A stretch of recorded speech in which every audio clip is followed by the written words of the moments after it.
और इस बीच सीधे लिए चलते हैं आपको अंत्योदय महासम्मेलन की ओर, जहां पर हरियाणा के सीएम क्या कुछ कह रहे हैं आपको सुनवाते हैं। लूटने और कूटने का काम वो करते थे। भाइयों बहनों, हम बड़े प्रेम से, सहानुभूति से एक दूसरे के साथ श्रद्धा बनी रहे।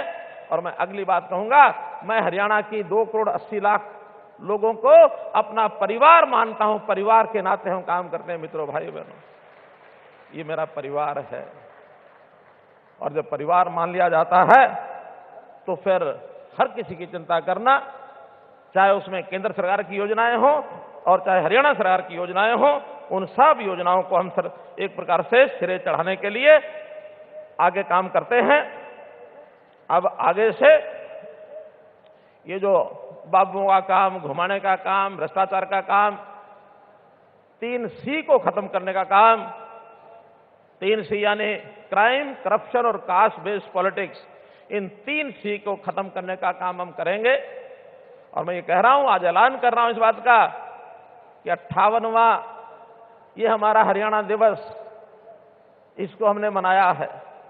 और जैसा हम जानते हैं, 58 साल के बाद एक कर्मचारी की या किसी भी व्यक्ति की रिटायरमेंट की एज मानी जाती है। ये जितनी बुराइयां प्रदेश में पनपी हैं, हमने लगातार 9 साल मेहनत की है और उस मेहनत के बाद आज हम इस लेवल पर कहने लायक हो गए हैं। आज से इन सब बुराइयों का और रिटायरमेंट होने का टाइम आ गया। हमने सब रिटायर कर दी।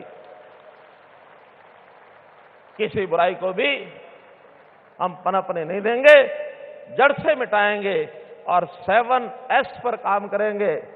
7S: शिक्षा, स्वास्थ्य, सुरक्षा, स्वावलंबन, स्वाभिमान, सुशासन और सेवा। ये 7S हैं जो जनता के काम आएंगे। उनके लिए शिक्षा, स्वास्थ्य, सुरक्षा, स्वाभिमान, स्वावलंबन, सुशासन और सेवा, इस नाते से 7S पर काम करेंगे। और जनता का जो खजाना है, सरकारी खजाना, इस गरीब जनता के लिए खोल के रखेंगे। कभी कोई कमी नहीं आने देंगे। मित्रों, भाइयों बहनों, बहुत सी योजनाओं का जिक्र प्रेजेंटेशन में हुआ है, उसकी चर्चा मैं नहीं करूंगा।